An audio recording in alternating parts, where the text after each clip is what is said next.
I was overwhelmed by the feeling on my first visit to the Galapagos, because we landed on Hood Island and there was tame, blue-footed, musk booby, white, you know, all seals all over, the albatross displaying, and there was such a beautiful feeling and encounter that I could only hear the Stravinsky New World Symphony in my mind, and I started crying.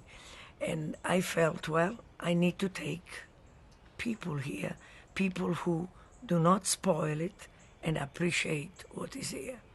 And so I found a way with the Navy of Ecuador to take my first group.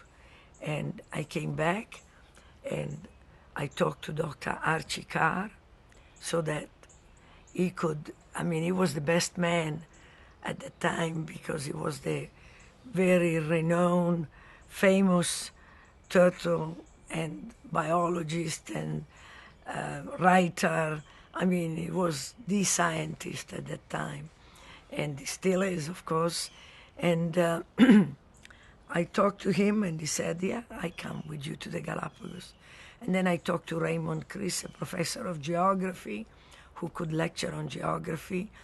And then I had another geologist and a biologist, Dr. Tom Emo. And we put together a group of 44, and we went. And that's how my first Galapagos trip took place.